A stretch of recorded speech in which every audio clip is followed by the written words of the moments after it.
chalice to illuminate the road we seek, and search for truth may we be just, and search for justice may we be loving, and loving may we find peace. Okay. Opening words, Mr. Pat.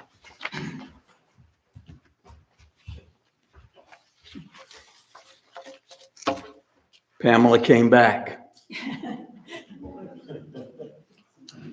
I need to begin with a sincere apology for springing the idea of a child care center on this congregation last Sunday.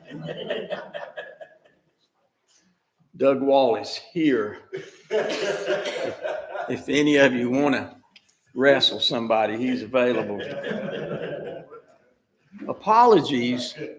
Apologies are never any fun.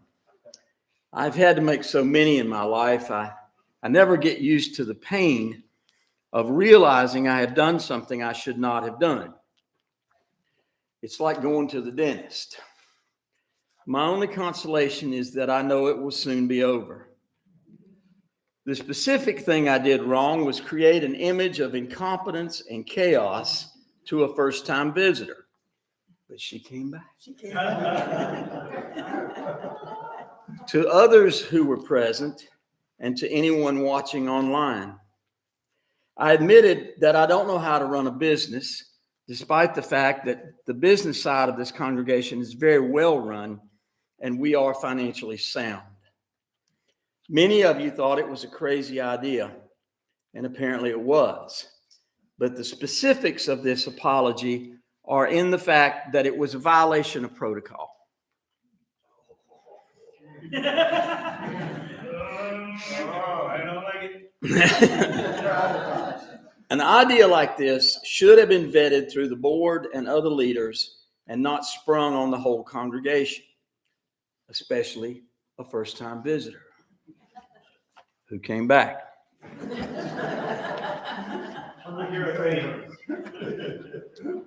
It created a moment of great mayhem and some painful confusion, and it was wrong, and I apologize. Another aspect of this apology has to do with my telling the story of telling my own children that the most important work they will ever do is have children. That was insensitive to the LGBTQ folks and folks who can't have children and those who choose not to have children. What I should have said went something like this. I told my children that having children was the most important work I had ever done. A moment of affirmation for my offspring, not a blanket generalization of something that is precious treasure in my life. That was insensitive, and I apologize for it. Y'all are mighty nice to me, and I should have been nicer to you. I will promise that it won't happen again. But that doesn't necessarily mean that it won't happen again. It is my intention that it won't happen again. I guess it's just a coincidence that today I'm talking about the sinking of the Titanic.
Yeah, I just want to introduce Pat, and we love him anyway, right?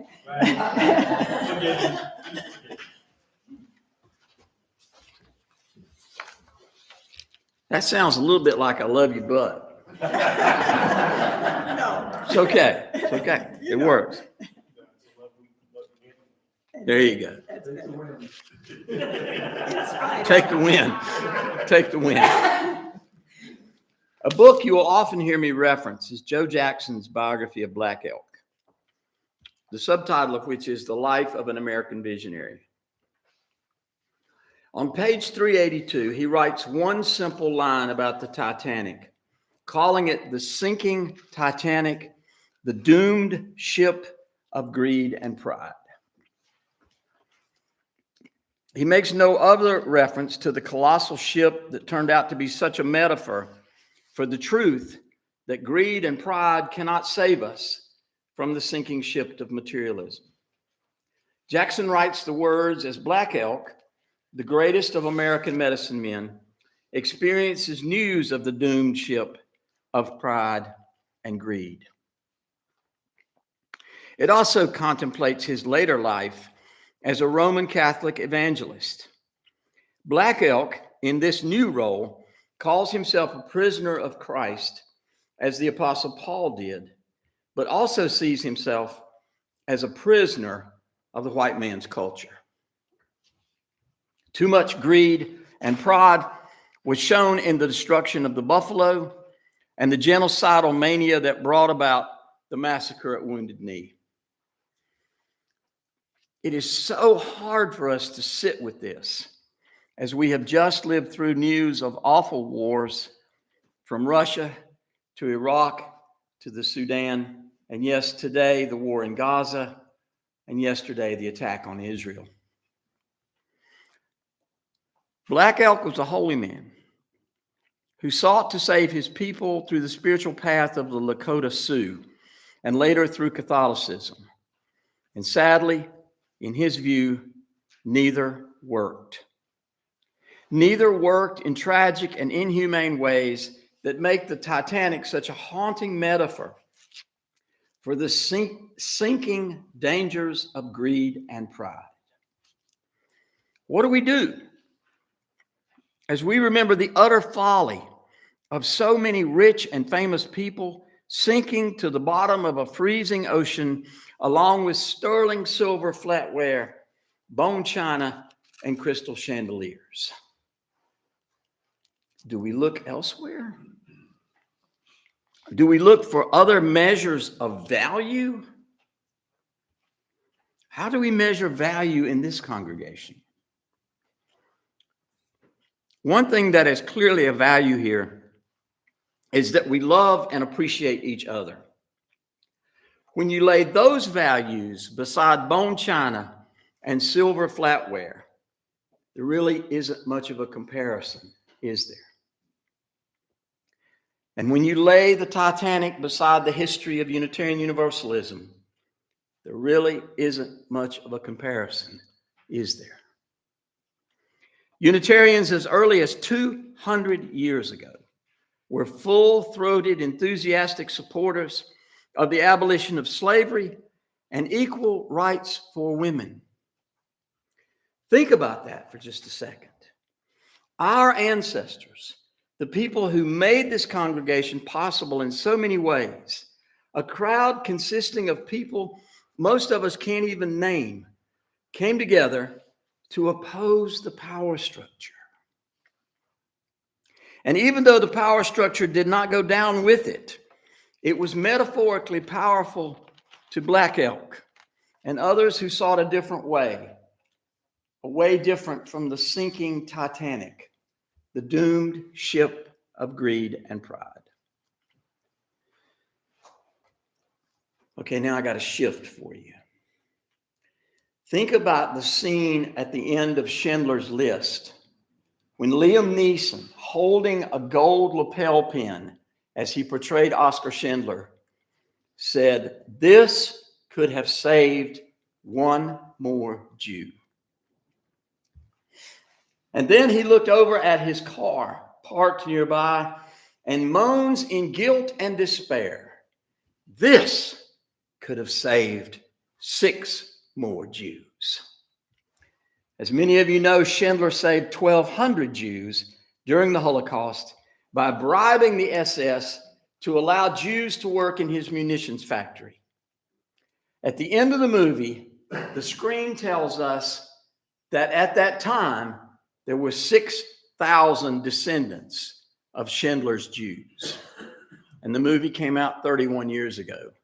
So imagine how many more descendants there are now.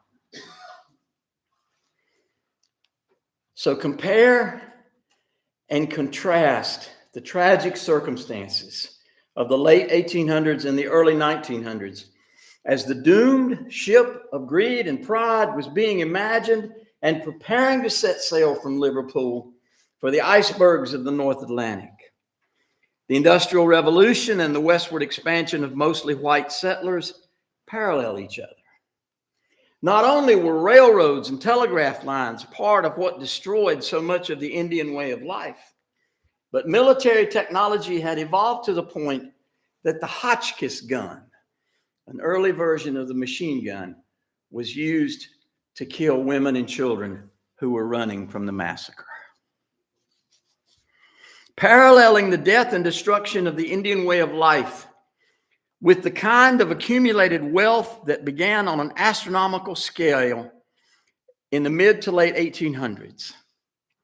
Names like Rockefeller, Carnegie, Vanderbilt, DuPont, Astor, and Ford form a kind of walk of fame among people who accumulated so much money while often exploiting and destroying the wealth of people like Black Elk's Lakota Sioux at places like Pine Ridge, South Dakota, which today is part of the most impoverished county in America.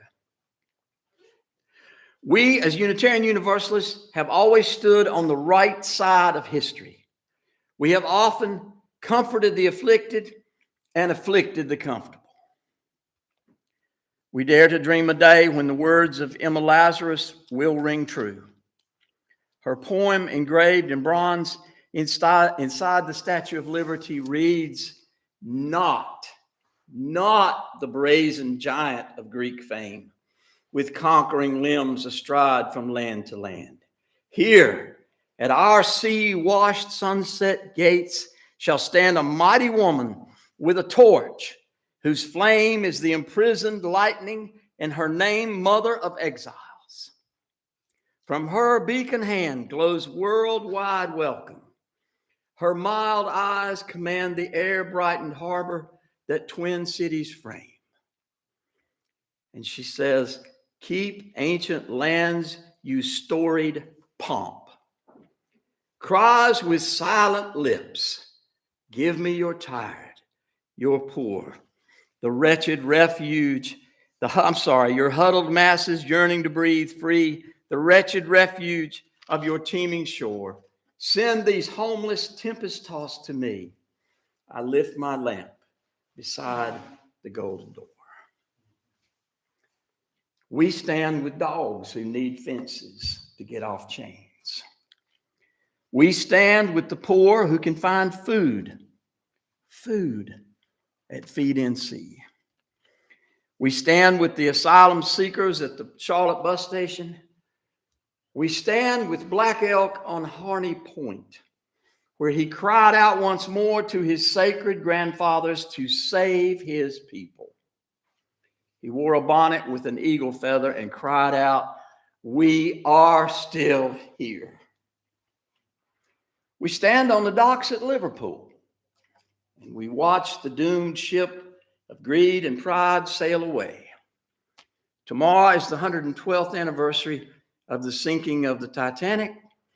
We are so glad we are not on board. Now let's talk about it.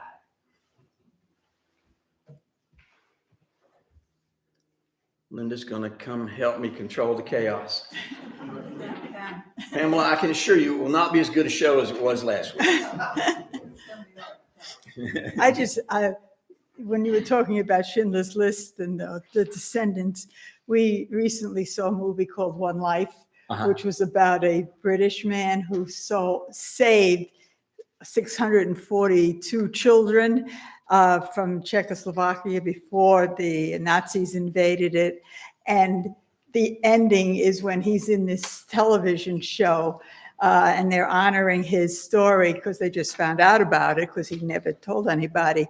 And it's 50 years later, and the audience all stands up there, his children that he saved. And it's just Powerful. It's a powerful story.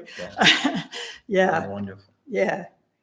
So sometimes you don't get to see your accomplishments, but man, they were all grateful to him, and they didn't know, and they just found out, who had saved them.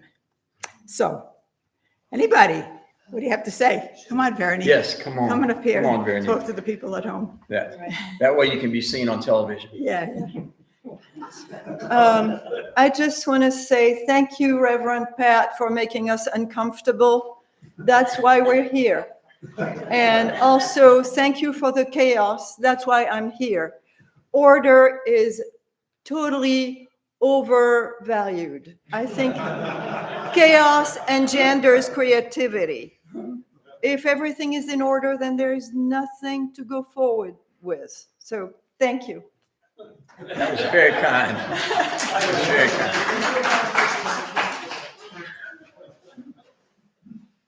Anybody else? Anybody else want to be on television? Mary. Mary, Come on up come. I like Fritos. I like the treat, but I also like Fritos. Hi, Mary. I think that all of us in our lives have had opportunities to manage people and so forth. I'm very blessed. Early on in my career, I did that. It was not wonderful. It's not something I chose to do, and I made mistakes. But I did think about those mistakes and errors in judgment and tried to make them good. As you have.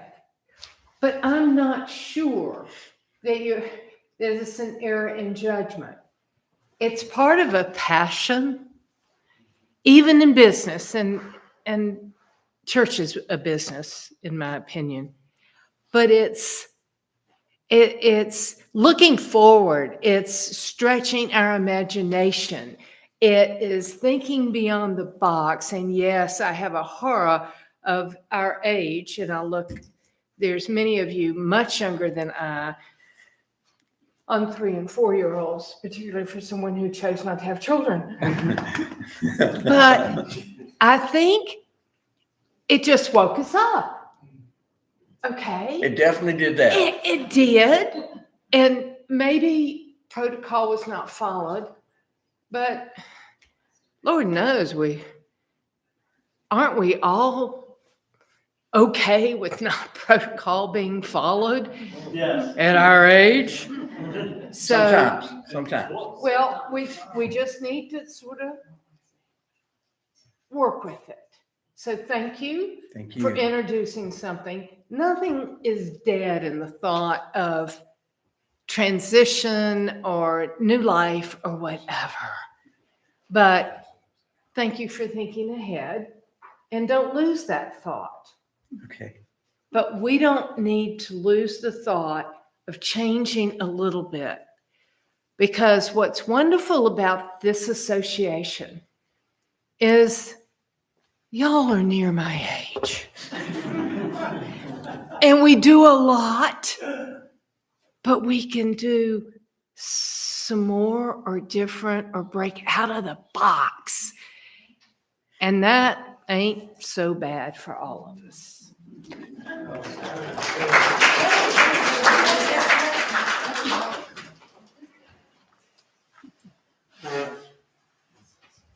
Jim.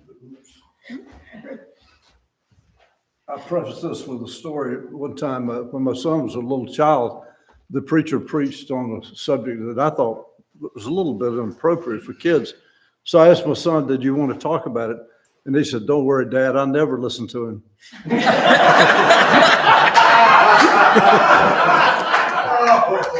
So there's some good news. We were listening last week. You might have wished we weren't. It took a big man to do what you did today. I thank you for that. I was crying. Thank you.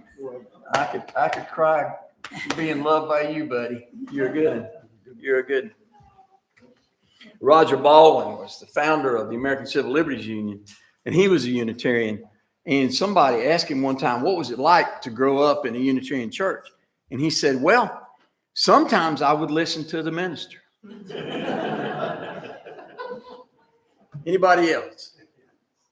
Oh, the culprit.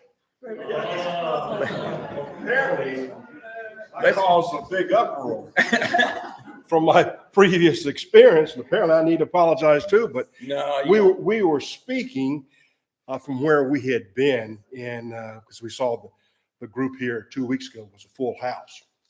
And when you have a full house, you got to do something or you're dying. So, but our church in Maine, where we went to a church that had 40 people. Pat introduced, well, apparently what you spoke with last week, it went from 40 to 150 in 1 year. And it was filled with young people. And the church is still filled with young people. And they have in Yarmouth, Maine now, they've taken the minister's house, and it's for the homeless and for migrants and so forth. So, we were sharing what had happened there, and I missed it. So apparently I dodged a good one, didn't I? Yeah. You might not have gotten out alive But last week. but I was on a boat that didn't sink. Oh, There that's you what. go. That's good. That's good. Okay, Claudia, you've been trying to come. Come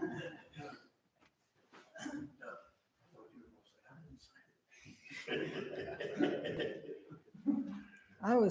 You mentioned Pine Ridge, and Alan and I, several years ago, took a 9-week driving trip of the United States. And one of the places we went was Pine Ridge, which is absolutely the saddest place I've ever seen in my life. There were literally drunks sleeping in the few stores they had in the windows out in front on pieces of cardboard. And it was absolutely just awful. And right outside there is Wounded Knee. And we went there and saw where all the Native Americans were buried in a common grave. And it was just incredible. And we were the only ones around. Everyone, when we went to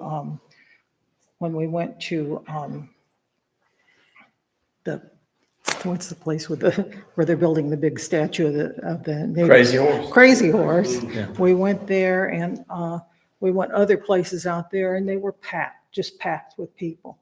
And the people in Pine Ridge are just forgotten. And this is the first time I've ever heard anybody say Pine Ridge anywhere. And I think about, we live in Lincoln County, and I think about going down these lanes in Lincoln County and all the people we see there that are forgotten. And, there's so much work to be done for everybody in one way or another. But, never forget the people of Pine Ridge. Thank you. Mm-hmm. Thank you so much.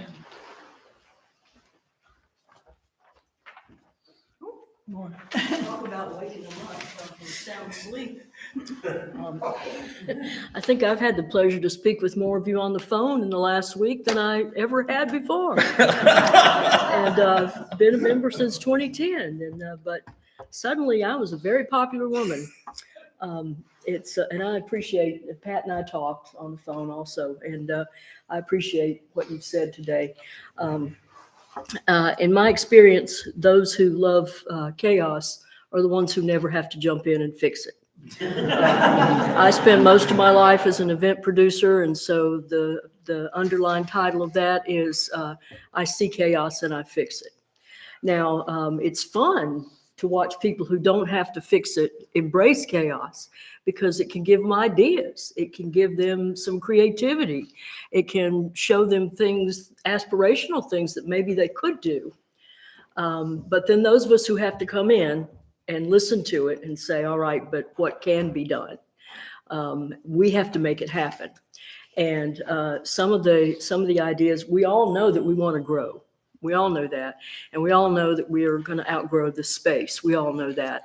So we've been talking, and maybe the sermon spurred us to talk a little more seriously about this, but we've been talking about options for how we might do that, creative options. The idea of the liability of a child care center scares me beyond any scary thing I've had to face in events, and some of them would scare you right out the door. Each one would have to have a personal lawyer with him or her at all times. And as Mary said, I made a choice long ago. I don't want that. I'd be fine with the lawyers, but I'm not a little people person. And that was one of the first things that I reached out to Pat about.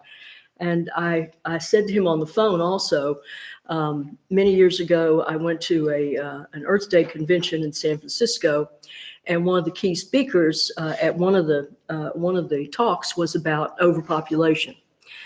And everyone at that time, this was in the early 90s, everyone at that time was very concerned. And today, the planet groans with every new birth. But this man said, and I always remembered it, and I shared this with Pat, there are many ways that you can help the next generation without adding to its numbers. And I think a lot of us already do that, and I would hope that as Unitarians, we will continue to do that. So thank you for a little extra chaos thrown in.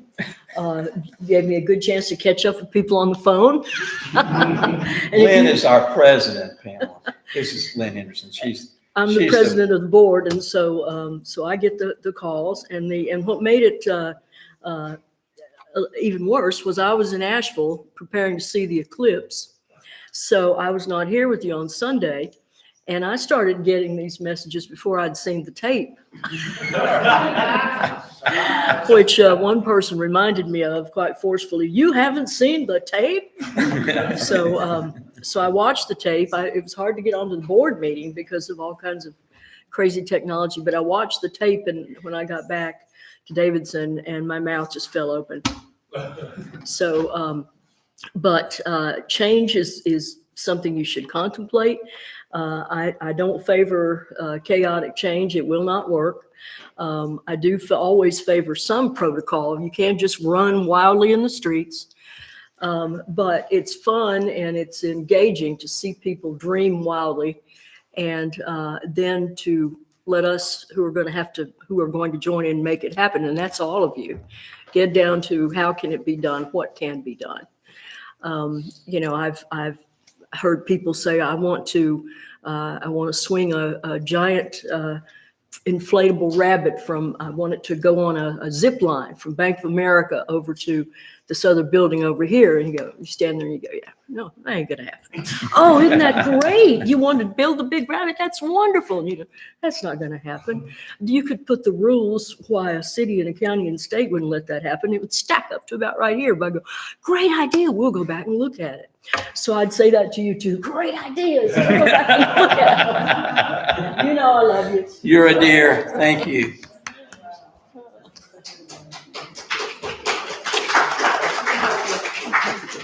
Yeah, well, we'll hear from Teresa.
Thank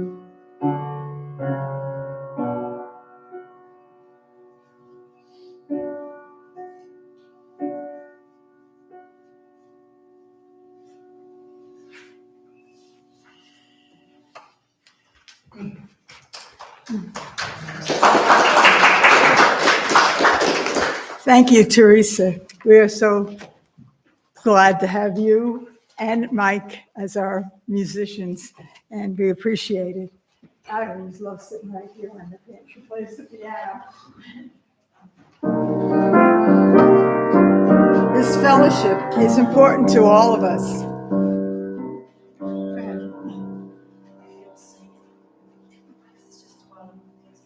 The fellowship is important to us. The contributions we make today allow us to sustain and grow our congregation and to reach out to our community, both nearby and the larger world. Your giving affirms our commitment to each other and keeps us going.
With grateful hearts, we receive these gifts.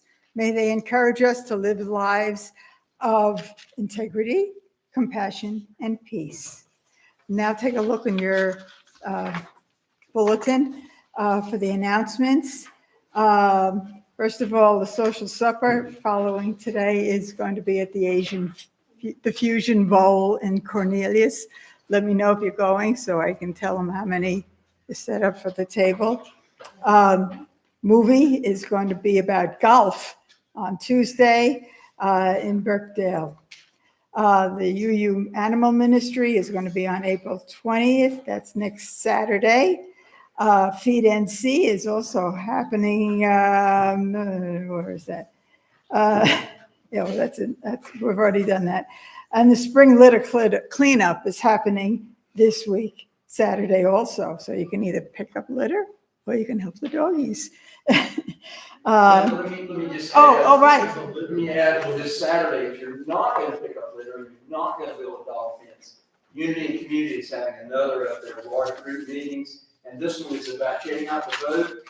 And former Charlotte Mayor Jennifer Roberts is going to be among our speakers, along with Lisa Garcia Sampson, who runs the UU Justice NC program. So it's going to be a great gathering. And as Natalie pointed out, 10% of our congregation showed up at the last one. We'd love to have 15% this time. What time and where? At the Davidson United Methodist Church Chapel across the street from the main campus. A pretty white church on Main Street, Davidson. 10 o'clock in the morning until noon. Is that the same place it was last time? Same place it was last time. Yes, sir. Doug also has a speech. Give us your spiel. Your chaos. Yeah.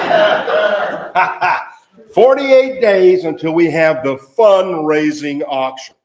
And you have until May 19th to get your auction item to us for the booklet, the bid booklet. So make sure you pick up. The auction is June the 1st. And you pick up your donation forms today so we can get the stuff in. Some of you are real good, real good.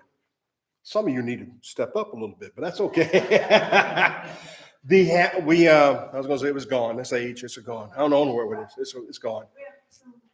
We're halfway there. Last year we had a little over 100 items and raised roughly $9,000. And like Jerry Lewis would like to raise $1 more each year if you can. It'd be nice. So we have about 60 items so far. So we have a little work to do to catch up. So 48 days to the fundraising auction.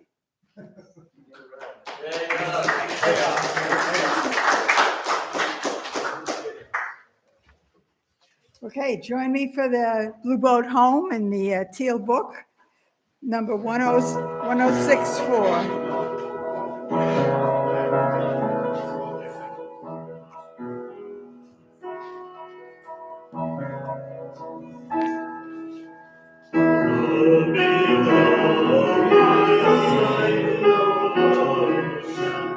Standing on these mountains and plains, far away from the rolling ocean, still my drive and heart can say, I've been sailing all my life now, never harbor or port have I known. Universe is the ocean I travel, and the earth is my blue.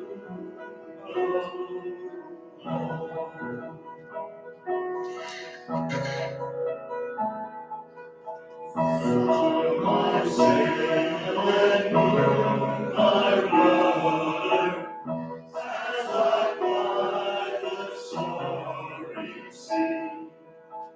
Leaning o'er the edge of wonder, asking questions into the deep. Drifting here with my ship's companions, all we kindred pilgrim souls.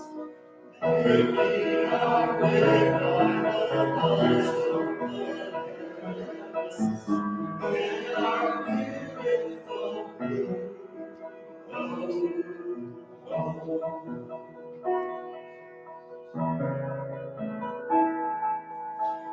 I give thanks to the waves upholding me, hail the great winds urging me on. Read the infinite sea before me, sing the sky my sailor's song.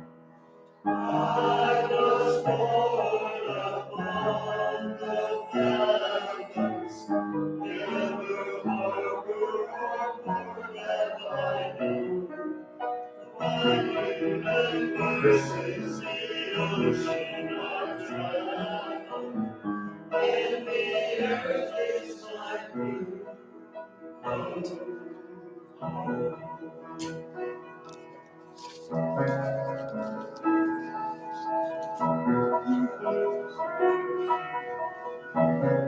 You may be seated.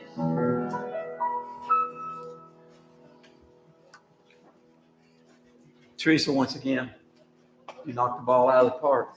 Thank you so much. Our closing words come from C.S. Lewis. There is no safe investment. To love at all is to be vulnerable. Love anything, and your heart will certainly be wrung and possibly broken. If you want to make sure of keeping it intact, you must give your heart to no one, not even an animal.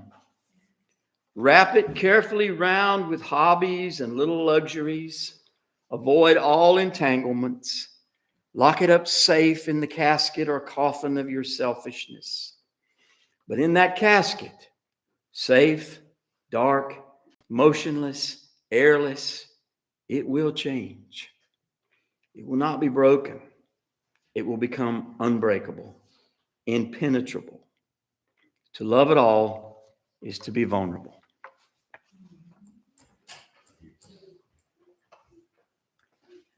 I always do this before we're going to join hands. Get rid of the sweat. Let's join hands to extinguish the chalice. And the words are in the thing.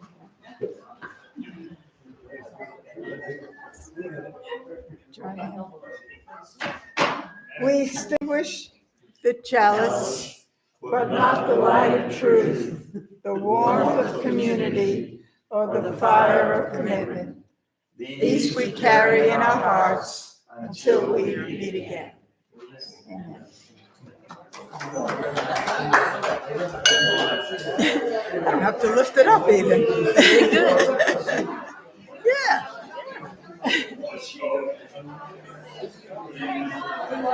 All done. I know Mr. B. I know who he is. Why?